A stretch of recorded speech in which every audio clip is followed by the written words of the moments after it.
بسم اللہ الرحمن الرحیم، السلام علیکم۔ میں ہوں گلفام چودھری، آپ دیکھ رہے ہیں تدویر میڈیا۔ پاکستان میں ہونے والی کچھ اہم ترین ڈیولپمنٹ آپ کے سامنے رکھنی ہے۔ First of all, cipher case کے حوالے سے ایک شاندار انداز میں کارروائی کا آغاز ہوا اور کل بھی اسلام آباد ہائی کورٹ کے اندر اس کیس کی سماعت جاری رہی اور وہاں پر سلمان صفدر جو وکیل ہیں عمران خان صاحب کے، انہوں نے دلائل دیتے ہوئے اس کیس کو انتہائی بوگس، بھونڈا اور بے بنیاد ثابت کیا۔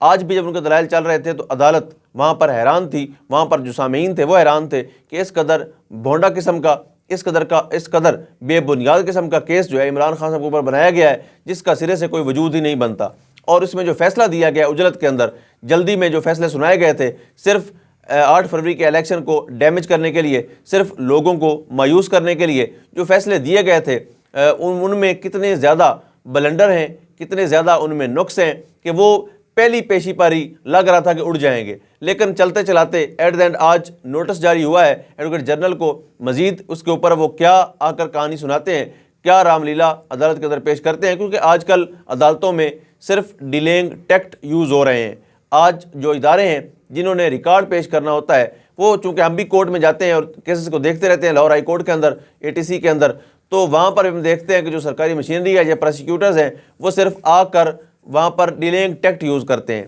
بہانے تلاش کرتے ہیں کہ کسی بھی طرح سے کوئی 1 دن کی 2 دن کی تاخیری حربہ استعمال کرتے ہوئے ڈیٹ لے لی جائے۔ پر صورت یہ چل رہا ہے، اور ساتھ ہی عمران خان صاحب کی 2 مقدمات میں آج ضمانت بھی منظور ہوئی ہے، وہ جو ان کے اوپر لانگ مارچ کے حوالے سے مقدمات تھے، اور آپ کو پتہ ہے کہ اس دور میں جب اگر آپ عمران خان صاحب کا نام لیتے ہیں تو اس کے اوپر بھی ایک FIR درج ہو جاتی ہے۔ اسی طرح سے خان صاحب کے اوپر 200 سے زائد مقدمات اس وقت قائم ہیں، اور ان میں سے بے شمار کی ضمانتیں منظور ہو چکی ہیں، جن کو میرٹ کی بنیاد پر سنا جاتا ہے۔ ان کیسز کو فوری طور پر ججز فارغ کر دیتے ہیں، لیکن عمران خان صاحب کے کیسز کے اندر یہ بھی لازمی طور پر دیکھنا پڑے گا کہ کس طرح سے ان کو انتقامی کارروائی کا نشانہ بناتے ہوئے جلد از جلد فیصلے سنائے گئے، لیکن with the passage of time وہ فیصلے حکومت کے لیے اور فیصلہ سازوں کے لیے، فیصلہ سنانے والوں کے لیے کس قدر شرمندگی کا باعث بن رہے ہیں، وہ آپ کے بالکل سامنے ہے اور روز روشن کی طرح آیاں ہیں۔ اس کے بعد PSL کا اختتام یقینی طور پر بہت زبردست ہوا۔ ہم نے PSL کا بائیکاٹ کیا تھا کیونکہ KFC اسپانسر تھا، اور ہم قطعی طور پر یہ نہیں چاہتے کہ ہمارے فلسطینی بھائی جن کے اوپر اسرائیل، امریکہ اور یہ سارے کے سارے مل کر مظالم ڈھا رہے ہیں، ہم کبھی بھی یہ نہیں چاہتے کہ ان کو کسی طریقے سے بھی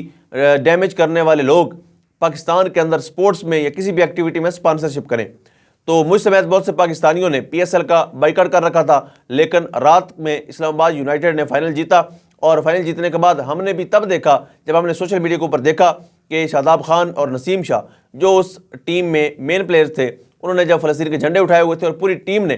فلسطین کے جھنڈے اٹھا کر پورے گراؤنڈ میں لہرا کر ایک پیغام دیا پوری دنیا کو کہ بحیثیت مسلمان ہم اب بھی اپنا فرض سمجھتے ہیں فلسطین کے لیے، غزہ کے لیے، ان مسلمان بھائیوں کے لیے اپنی آواز بلند کرنا، اور یاد رکھیں کہ آپ نے اپنے حصے کا جہاد کرنا ہوتا ہے۔ اگر آپ کے اندر اتنی طاقت ہے، آپ بول سکتے ہیں تو آپ بولیں، آپ کچھ کر سکتے ہیں تو کچھ کریں، لیکن لازمی طور پر بحیثیت مسلمان، بحیثیت پاکستانی، آپ کو ایک مؤثر کردار ادا کرنا چاہیے۔ یہ الگ بات ہے کہ آپ کے بولنے سے یا آپ کے لکھنے سے فرق پڑتا ہے یا نہیں پڑتا، یہ الگ میٹر ہے، لیکن کم از کم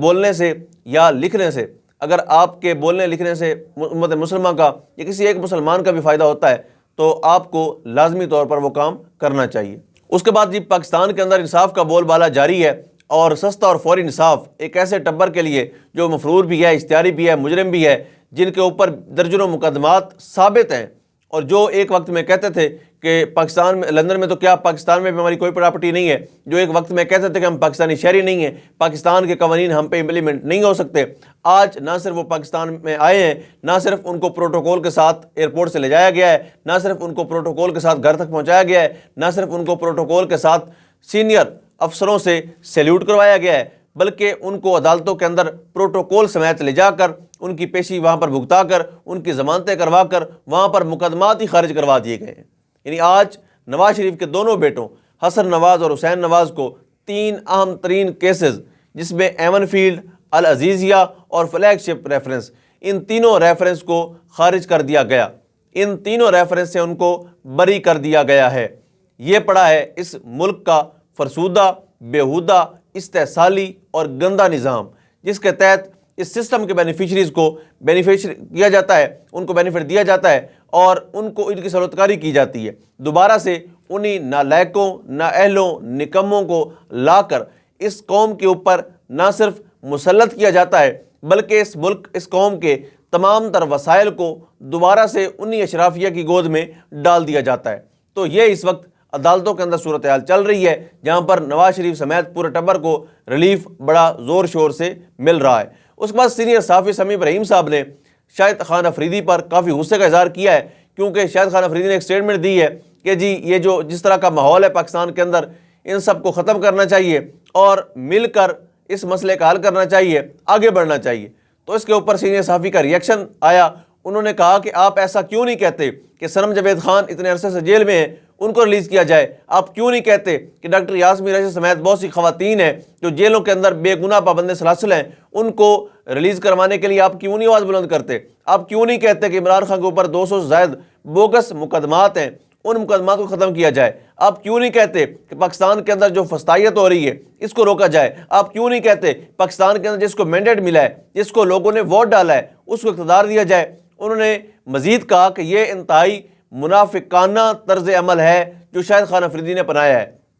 یہ کہنا تھا سینئر صحافی سمیع ابراہیم صاحب کا، اور مزید انہوں نے کہا کہ شاہد افریدی صاحب کو ایسی منافقت نہیں کرنی چاہیے، بلکہ ان کو کھل کر فیصلہ سازوں کو، پالیسی میکرز کو یہ بتانا چاہیے کہ جس کا مینڈیٹ ہے، جس کو عوام نے ووٹ دیا ہے، انہی کو یا ووٹ دیجئے، انہی کو ہی آنے دیجئے، انہی کو ہی اقتدار دیجئے۔ دیکھتے ہیں کہ یہ مشورہ کس حد تک کارآمد ہوتا ہے اور کیا شاہد خان افریدی اخلاقی جرات کر کے یہ کہنے میں کامیاب ہو پاتے ہیں یا نہیں۔ آخر میں حکومت پنجاب، جس کی روئے رواں آج کل مریم نواز صاحبہ ہیں، جو نواز شریف صاحب کی صاحبزادی ہیں، ان کے پاس ان کی سی وی میں بس ایک قابلیت ہے کہ وہ نواز شریف صاحب کی صاحبزادی ہیں۔ اس کے علاوہ ان کے پاس کیا ہے ہمیں تو کم از کم نظر نہیں آتا۔ یقینی طور پر بہت قابل ہوں گی، کیونکہ ان کے جو اب نئے کارنامے سامنے آ رہے ہیں۔ ابھی یہ کارنامہ آپ کے سامنے میں رکھ دیتا ہوں کہ جو اس وقت رمضان المبارک کے مقدس مہینے کے اندر حکومت پنجاب کا نگہبان رمضان پیکیج ہے، جس کے اوپر نواز شریف صاحب کی بڑی ساری تصویر لگائی ہوئی ہے، جیسے شہید جمہوریت ہے،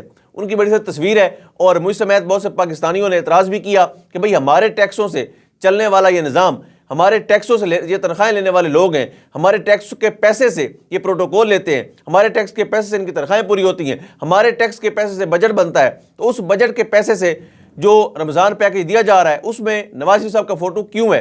برصورت ابھی ایک بلنڈر سامنے آیا ہے، نیوز الرٹ، انہوں نے ایک پیکیج کیا ہے، اس کے اوپر گجرات کے اندر ایک کیس سامنے آیا ہے، اور یاد رکھیں یہ بجٹ کوئی معمولی نہیں ہے، یہ 30 ارب روپے کا بجٹ ہے اور 66 لاکھ پیکٹ اس میں تیار ہونے ہیں جو لوگوں میں تقسیم ہونے ہیں۔ تو گجرات کے اندر ایک کیس سامنے آیا ہے کہ ایک پیکٹ لے کر گئے ہیں ایک محلے کے اندر، وہاں پر ایک گھر کے باہر رکھا ہے، وہاں پر فوٹو سیشن کیا ہے، دوسرے گھر کے باہر رکھا ہے، وہاں پر فوٹو سیشن کیا ہے، پھر تیسرے گھر کے باہر لے گئے۔ اس طرح سے پورے محلے کا چکر لگا کر انہوں نے سب کے فوٹو شوٹ کر کے وہ چلا دیے کہ جی یہاں پر راشن تقسیم ہو چکا ہے، لیکن حقیقت میں وہ راشن، وہ جو پیکٹ ایک لے کر گئے تھے، اس کو بھی ایٹ دا اینڈ اٹھا کر اسی سرکاری گاڑی میں رکھ کر واپس لے گئے۔ تو یہ پڑا ہے جی مریم نواز صاحبہ کا رمضان پیکیج، یہ پڑا ہے حکومت پنجاب کی کارکردگی پڑی ہے، یہ پڑا ہے حکومت پنجاب کا ریلیف، جو ایک غریب آدمی کا ہمیشہ سے انہوں نے مذاق اڑایا ہے، ہمیشہ سے ان کے جذبات کو مجروح کیا ہے۔ برصورت اللہ پاک رمضان المبارک کے صدقے سے اس ملک پر اور عوام پر رحم فرمائے۔ پاکستان زندہ باد۔